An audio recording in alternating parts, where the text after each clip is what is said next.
Bonjour à tous et bienvenue à l'Académie des Sciences.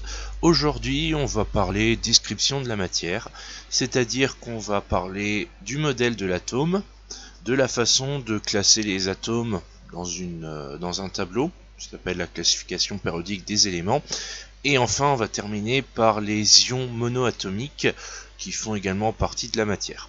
Donc ce cours se contentera de décrire la matière au niveau simple, comme vous l'avez compris avec ce sommaire. Allez, c'est parti.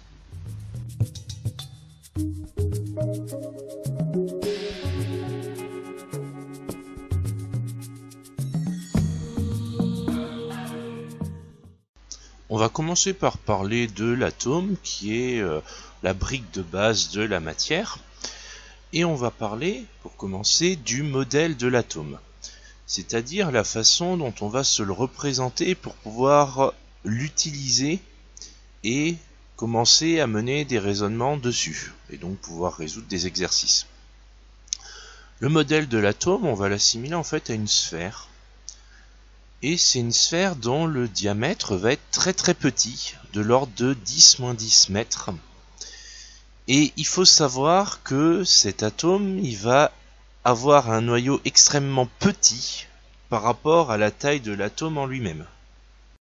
En effet, si le rayon de l'atome c'est 10 puissance moins 10 mètres, le rayon du noyau c'est 10 puissance moins 15 mètres. Ce qui veut dire que le rapport entre les deux est de 10 puissance 5. Autrement dit, imaginons que votre noyau fasse 1 mètre. Ça veut dire que l'atome, lui, il ferait 10 km de diamètre. Ça veut dire que, vraiment, le noyau est très très très petit. C'est ce qu'on appelle le caractère lacunaire de la matière. Au niveau de l'atome, je vous ai parlé du noyau, je vous ai parlé de l'atome en lui-même. Alors, de quoi c'est composé? Eh bien, en fait, dans le noyau, on va avoir toutes les particules qu'on va appeler des nucléons, qui sont en fait composés de protons, qui sont des particules chargées positivement, et des neutrons, qui sont, comme leur nom pourrait l'indiquer, neutres. Donc les protons, ils sont chargés positivement, l'atome étant électriquement neutre. Il y a bien quelque chose de négatif pour compenser. Et bien cet élément négatif, c'est les électrons qui se situent dans ce qu'on appelle le nuage électronique, qui lui est en dehors du noyau. Et en fait, vous avez le noyau au centre de l'atome, et ensuite le nuage électronique qui gravite autour du noyau en quelque sorte, et qui va donc se trouver dans cet espace très très grand où il n'y a pas grand chose.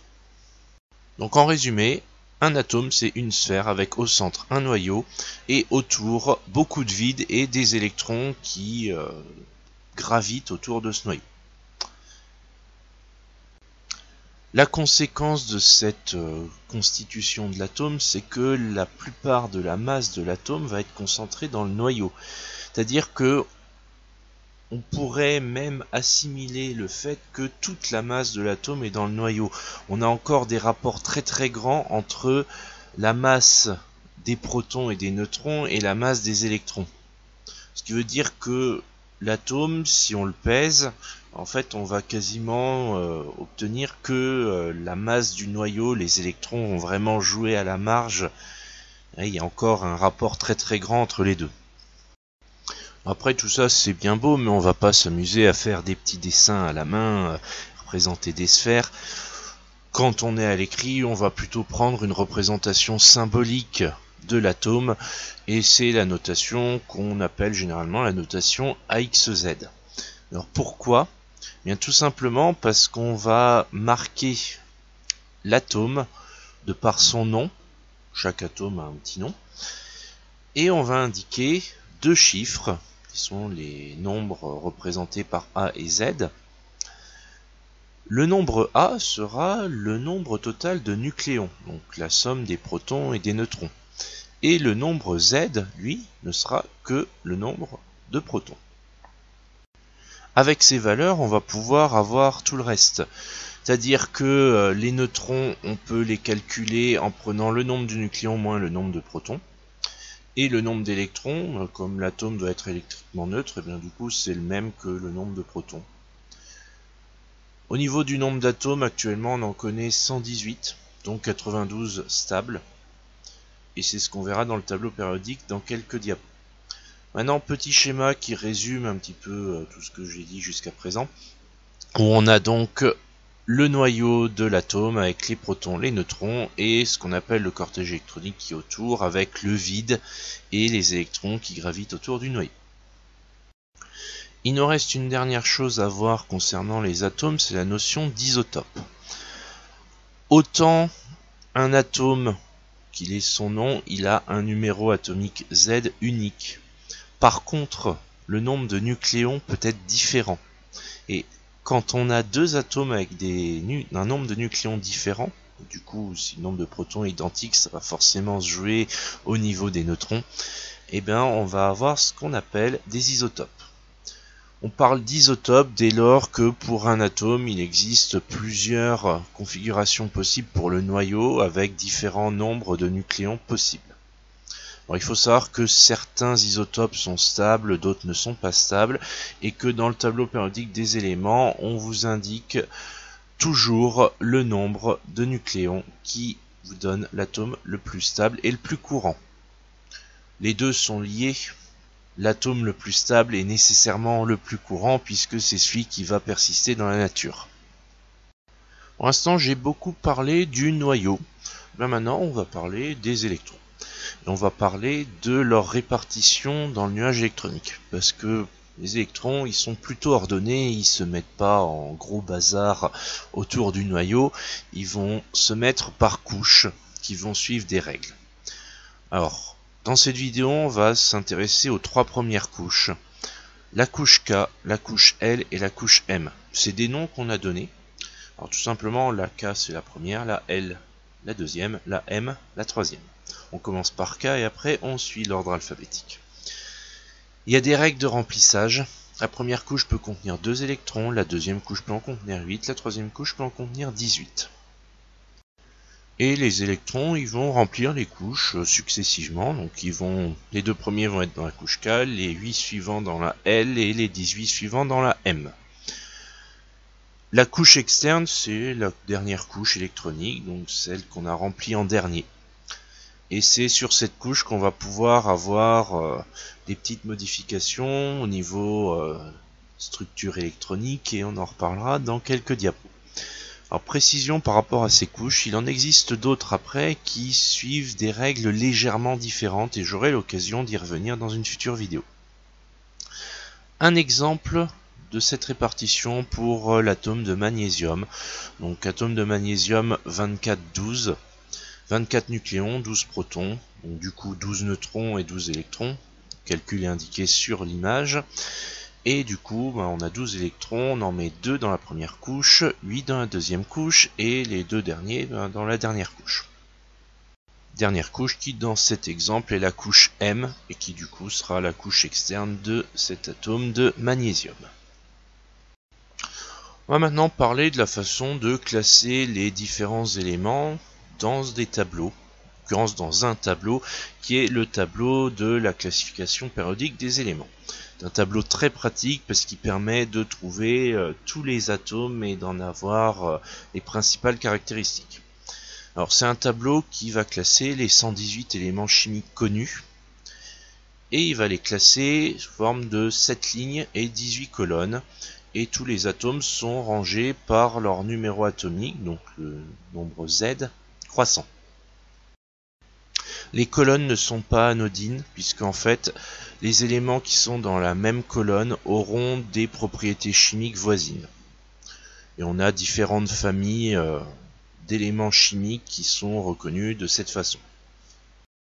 Par exemple, première colonne, on a les alcalins, colonne 17 les halogènes et colonne 18 les gaz rares. Et toutes les colonnes ont des noms et ont des propriétés bien particulières. Alors maintenant, le tableau périodique il ressemble à ça.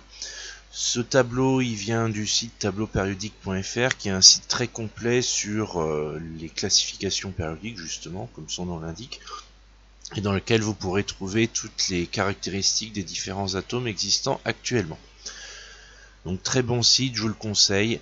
Vous pouvez également trouver des tableaux périodiques dans différents ouvrages ou sur internet, c'est très facile à trouver et bon, c'est tous les mêmes du coup.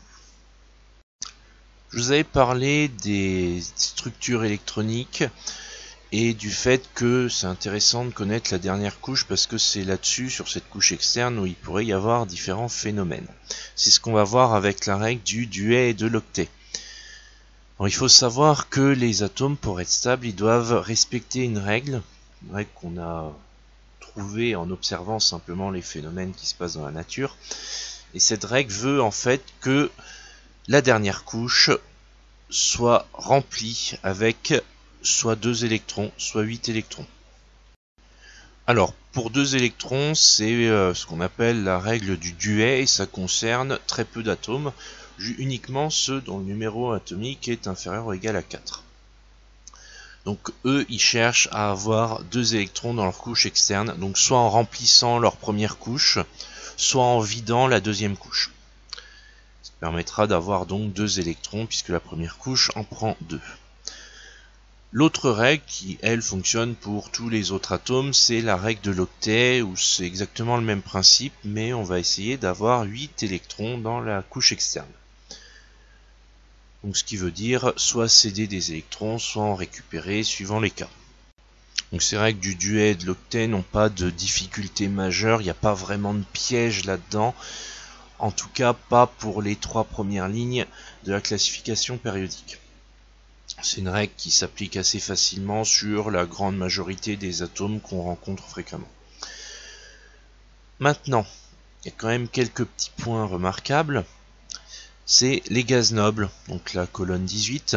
Ceux-là, ils ont déjà leur dernière couche qui respecte la règle du duet ou de l'octet. Donc du coup, en fait, ils réagissent avec rien, tout simplement. Alors, je précise bien dans des conditions de température et de pression ordinaires. C'est sûr que si on leur met un traitement de choc, on va réussir à les faire réagir, mais dans des conditions normales, non, ils réagissent pas, ils restent tout seuls, ils sont très bien comme ça. Pour les autres, ils vont essayer d'avoir la même structure électronique que ces gaz rares. Donc c'est toujours une règle qui s'applique, quel que soit l'atome, essaye de se rapprocher de la structure électronique du gaz rare le plus proche dans la classification périodique. Et une façon pour les atomes de se rapprocher et d'avoir la même structure électronique que l'atome de gaz noble le plus proche, c'est de se transformer en ion. Alors tout simplement en perdant des électrons ou en récupérant. Donc du coup on a 2 catégories, on a les anions, c'est les atomes qui ont gagné un ou plusieurs électrons et qui du coup sont chargés négativement. Faire bien attention, c'est pas parce qu'ils gagnent des électrons qu'ils deviennent positifs, non, les électrons sont chargés négativement, donc si on en gagne, on rajoute des charges négatives, donc on est chargé négativement. Et l'autre cas, c'est le cation, qui lui du coup a perdu un ou plusieurs électrons et qui forcément sera chargé positivement puisqu'il perd des charges négatives en perdant des électrons. Donc en faisant ça, nos anions et nos cations, donc les 2 catégories d'ions, vont acquérir la même structure électronique que le gaz rare le plus proche. Et c'est ce qu'on représente dans ce tableau. On a quelques exemples qui sont généralisés au niveau des colonnes pour savoir le nombre d'électrons qui vont être gagnés ou perdus. Donc ça va fonctionner toujours de la même façon, par gain ou par perte, et toujours en essayant d'avoir la même structure électronique que le gaz noble la plus proche. Ça c'est vraiment l'objectif, et bien sûr pensez à la règle du duet ou de l'octet qui vous apportera assez facilement la réponse à ce genre de questions. Voilà, c'est la fin de cette vidéo. On a donc vu le modèle de l'atome, la classification périodique des éléments et les ions monoatomiques. Donc tout ça c'est la description de la matière au niveau atomique uniquement. Il y aura une autre partie de description de la matière sur les molécules. Ce sont des structures un peu plus complexes et j'aurai l'occasion d'y venir dans une prochaine vidéo. Donc si vous ne voulez pas la rater, n'hésitez pas à vous abonner à la chaîne. Si cette vidéo vous a plu, un petit pouce bleu, et si vous avez des questions, les commentaires sont là pour ça. Et à chaque fois que je vois un commentaire avec une question, j'essaierai d'y répondre de façon la plus claire possible. Sur ce, je vous souhaite une bonne journée, je vous dis à très vite à l'Académie des Sciences. Salut!